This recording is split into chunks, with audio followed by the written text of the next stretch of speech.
Barakatah Yahweh, Bahashem Yahushai, Bahashem Rachak Wadash. Welcome to another live lesson. The name of this one is The Apocrypha Removed.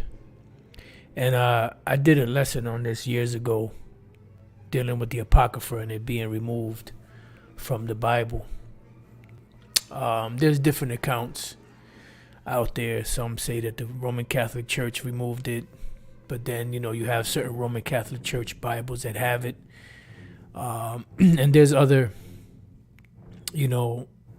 avenues by which it was removed. I know definitely that the Spanish Bible from the Reina Valera, which is called, that's a Spanish Bible, Reina Valera, and the original version of that, you had the Apocrypha in it in Spanish.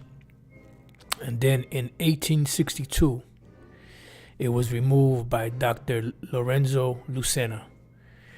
He's the one that was responsible for removing the Spanish Apocrypha out of the Bible in 1862.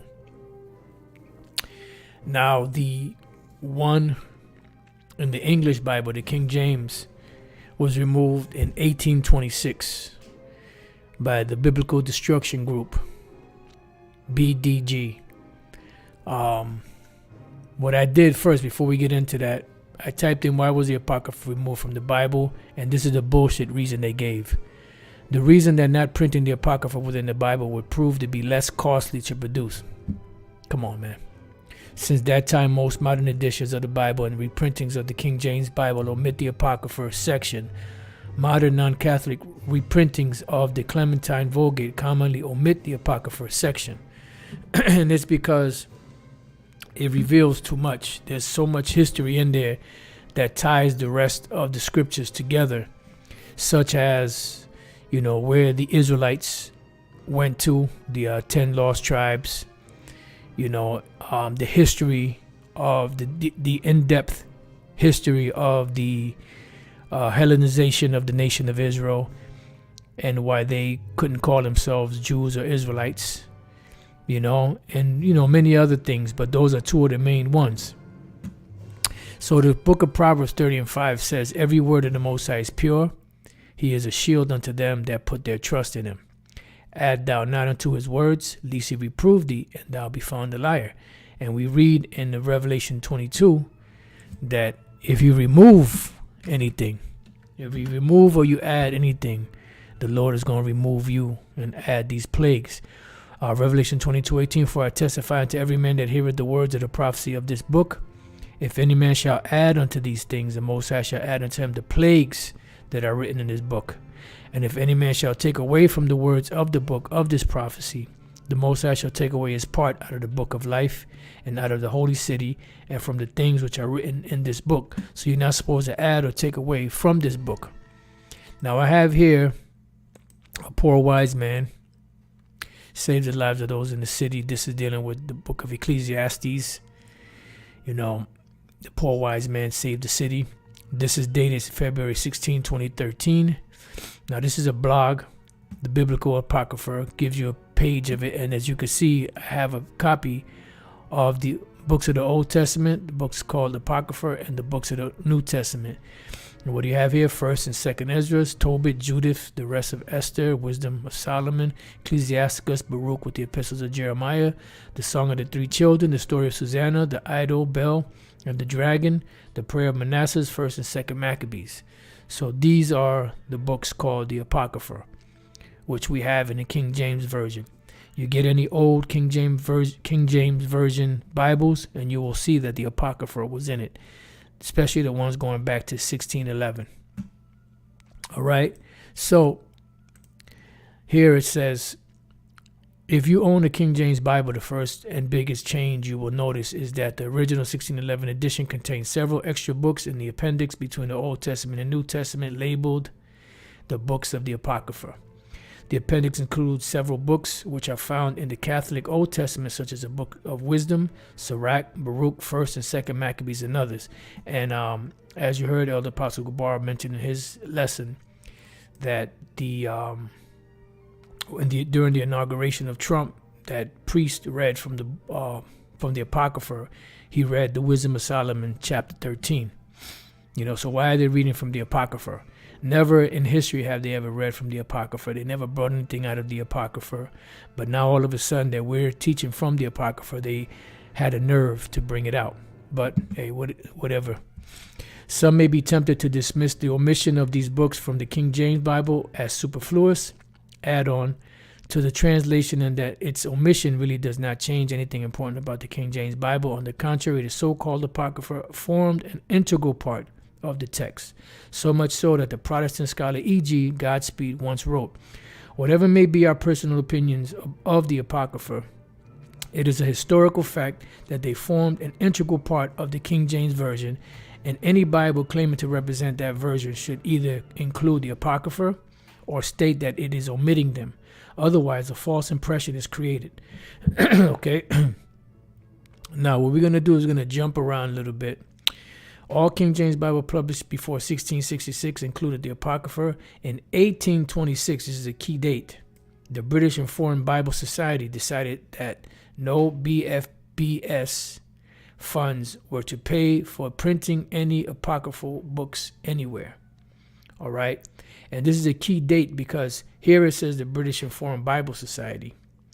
But when we read, and it's mentioned in here also, when we read this book, To Eliminate the Opiate by Rabbi Marvin S. Antleman, you have an individual by the name of Jonathan Eibeshütz. Jonathan Eibeshütz, he was a teacher, right? And his job was to recruit or register yeshiva students that would help to destroy the Bible. Their whole purpose was to destroy the scriptures. Now, he had a student named Carl Anton. And Carl Anton was the one responsible for the Biblical Destruction Group, which was started in 1776.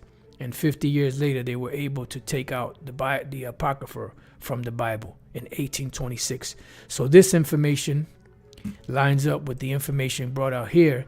But here they're saying that it's the British and Foreign Bible Society. All right. Now, when we read through here, right, these are, let me see, some of the tenets for this biblical destruction group, or should we say not just that, but for this chapter 12, the birth of biblical criticism. Now, when we scroll down to some of these, number one is what? Develop a closed circle of intellectuals whose main objective would be to what? To destroy the Bible. These intellectuals should be mainly academicians who should occupy chairs at leading universities. And this is what they do. They get into prominent positions, and from those prominent positions, they remove the teachings of that particular religion or whatever the case may be to insert their beliefs. This is what the job of the Jesuits is. You have the Jesuits of the temporal power, which are the Jesuits that infiltrate governments, and you have the Jesuits of the temporal powers, and I'm trying to remember what the other one was. The temporal powers and I'm trying to remember the other name. The temporal powers are the ones that destroy governments by infiltrating, becoming members. The other one infiltrates religions, but I can't think of the name right now. Apostolic. Yes, apostolic. The apostolic ones are the ones that are used to destroy religion. It says, but other intellectuals will supplement their work. Number two, this intellectual group should attempt to put itself into position where it could control the dissemination of information vital to biblical studies. This means they should gravitate to positions of authority in scholastic publications dealing with these fields, including libraries and archives. And this is why, you have these devils like Vocab Alone jumping up, because their job is to be the gatekeepers for the ones that are in power. that have spun the web of lies of Renaissance Christianity, which is nothing more than white supremacist Christianity, and their job is to keep, that lie going, to hide the truth. But as we already know in Isaiah 25:7, well, before we read that, let's go to Isaiah 60 and verse 2. And this world is out of course, man. Last night around 12:30 or so, maybe 1 in the morning, I heard a bunch of bunch of geese. I'm like, what the hell are the geese doing up at this time of night? And they was like, for a little bit, they were just making noise. I'm like, damn, that's a little strange. But anyways, Isaiah 60:2, for behold, the darkness shall cover the earth, and gross darkness the people. But what did the Lord do? Isaiah 25:7, it says, and he, the Most High, will destroy in this mountain in America. Because remember, this knowledge that's going out, which is known as a former One Westers, came out of America, namely Harlem, New York. All right. So the Lord said that in America, this mountain, Babylon the Great, he would destroy the face of the covering cast over all people. So what you see as a message, the doctrine of this truth that's being taught throughout the four corners of the earth of the Hebrew Israelites and their true identity, was started here in America. So the Lord used this area over here, on this side of the world, to destroy that veil that was covering the faces of these people and hiding, the truth of the scriptures, and the veil that is spread over all nations. And that's, what the Lord did. And that's when it's in Isaiah 60:2 says, for behold, the darkness shall cover the earth, and gross darkness the people. But the Lord shall arise upon thee, and his glory shall be seen upon thee. That's why it says, arise, shine, because at one time we were in darkness. For thy light is come, and the glory of the Lord is risen upon thee. And one more, in the book of 2nd Ezra, chapter 6, and verse 28. It says, as for faith, it shall flourish. Why? Because at one time it was destroyed. But matter of fact, 27, for evil shall be put out, and deceit shall be quenched. And this is what we're witnessing now.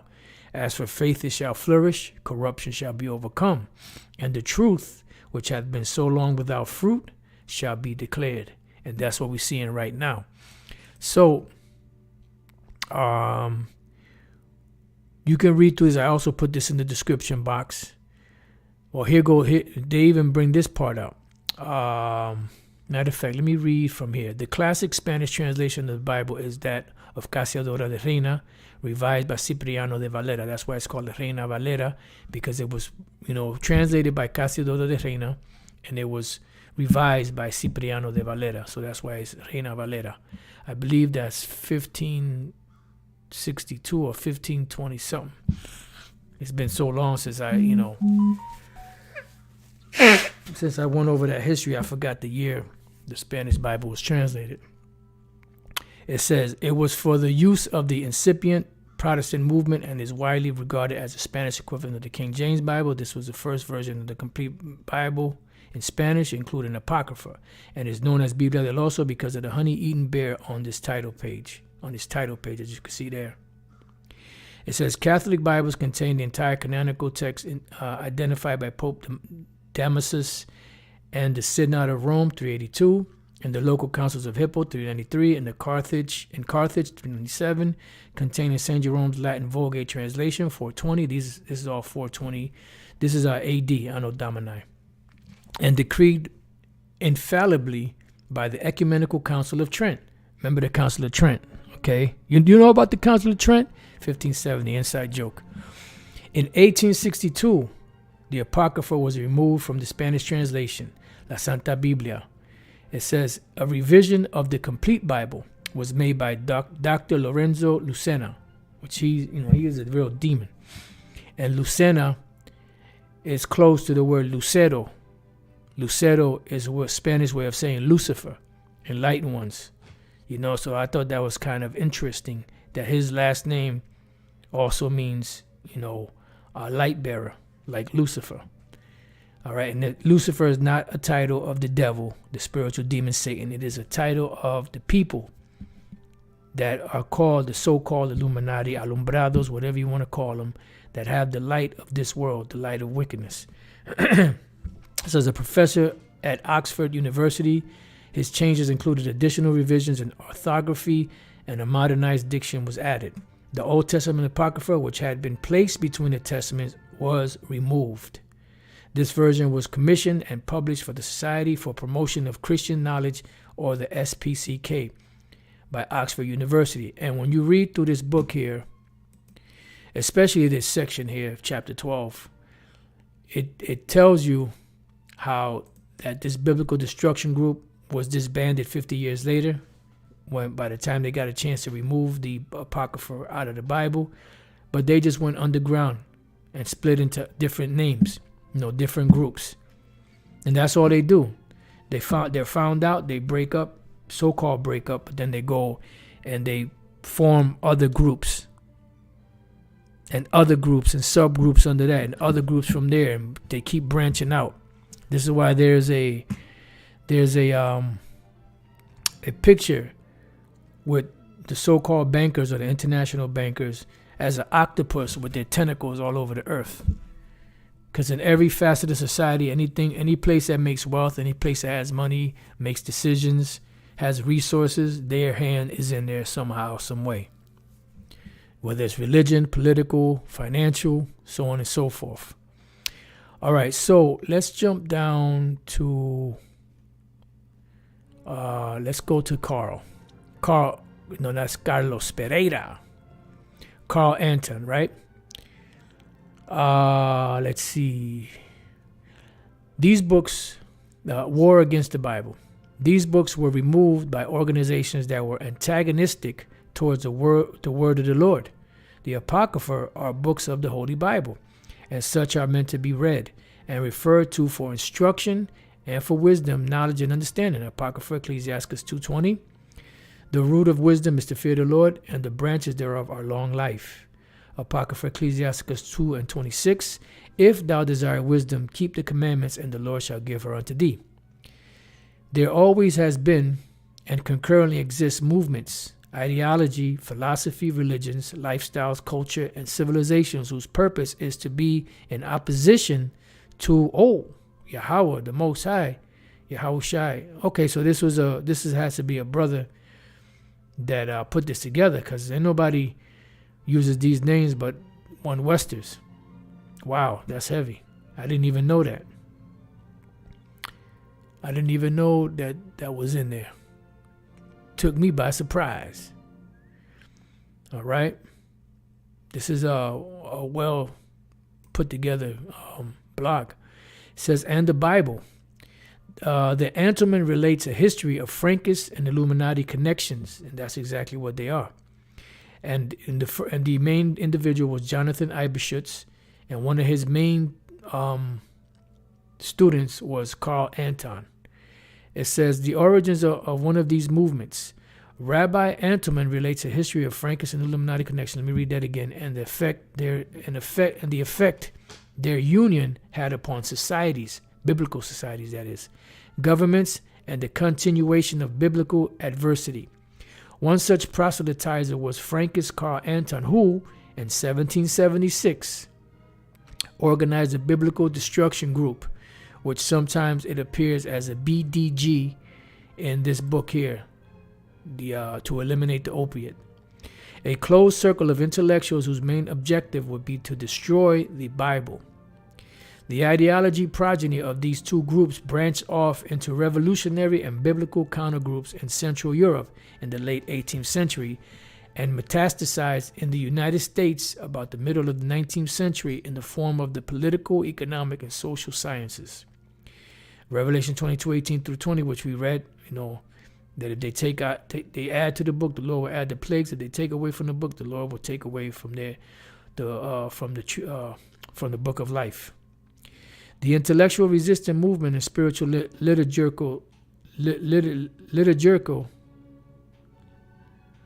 liturgical systems that exist in opposition to the word of the Most High are worldwide. They are the darkness that covers the world, which we just read, which proves that this is a brother that wrote this or put this together. This is the gross darkness, the lies and confusion that completely blinds the people of the entire world. The Gentiles, whether they are descendants of Israelites, unawares that they are of Israel scattered throughout the world. Yeah, this is definitely a brother that wrote this. I don't know what he's doing, if he's still teaching. Hopefully he is.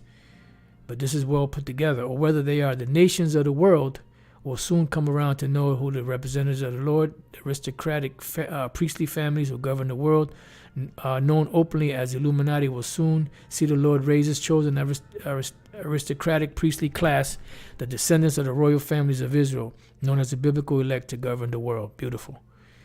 All right, so when we go here, right, let's deal with Carl. Carl Anton wrote an apology in defense of Rabbi Jonathan Eibishutz. I'm trying to get the main points. Let me go back up. That's one. That's two. Emergent star pupil. He was a star pupil. Assignment. Okay. Eibishutz's disciples had definitive objectives assigned to them so that they would play certain roles in the revolution. Carl Anton's assignment was to discredit the Bible. In order to best accomplish this, no obstacle would stand in his way, such as his religion. Therefore, Anton officially converted to Christian so that he could hold an esteemed professional chair. Anton's function was so sensitive and scandalous that painstaking efforts were made to obscure his activities. This is why reference to his life cannot should be found in the Encyclopedia Judaica nor in the old Jewish Encyclopedia. To effectuate his plans, Anton devised a game plan to discredit the Bible in a masterly blueprint that would take about 1 century to develop. These devils, they think in long range. The plan went into effect as scheduled. Its essential features were implemented over a period taking nearly twice as long.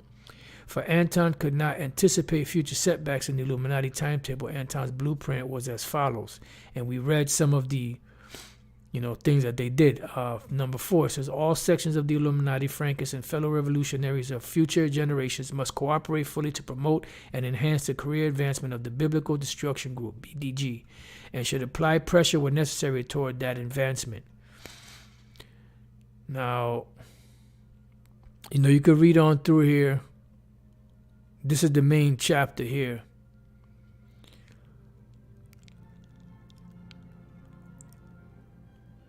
But the main point to take away from here is that when this group, Biblical Destruction Group, was set up in 1776, 50 years later, they were disbanded. But at that point, they were successful in removing the Apocrypha out of the Bible, which the Lord said he will remove them. He will add the plagues of the book, and he will remove them out of the book of life, which they was never in the book of life anyway, because they're Edomites. And these individuals have little hat names. All right? And that's pretty much it. So let's read this again in Isaiah chapter 60. Arise, shine, for thy light is come. The glory of the Lord is risen upon thee. For behold, the darkness shall cover the earth, and gross darkness the people. But the Lord shall arise upon thee, and his glory shall be seen upon thee. So he's pretty much removing, these obstacles. Let's leave you with one more. 2 Thessalonians 2 and verse 8. It says, and then shall that wicked be revealed. And we're going through the revelation of these devils. They're being revealed. The veil is being pulled back, and the world is seeing them for who they really are. Whom the Lord shall consume with the spirit of his mouth, which is what? The words of the Most High through his prophets, and shall destroy with the brightness of his coming. And they will be destroyed by the missiles and the lasers from the chariots. And this is what's coming next. This is why they're going to hide in those bunkers. But they're going to survive the destruction because they're going to be the first crop of slaves. Even him who's coming is after the working of Satan, with all power and signs and lying wonders. Why? Because they are the sons and daughters of the spiritual demon Satan, on the earth. It says, and with all deceivableness of unrighteousness in them that perish. So the only ones that are going to be taken and wonder at the beast are the ones that are not a part of the elect of the nation of Israel, because they received not the love of the truth, that they might be saved. All right. So with that, I pray that you brothers and few sisters have been edified. Till the next time I say, Shalom.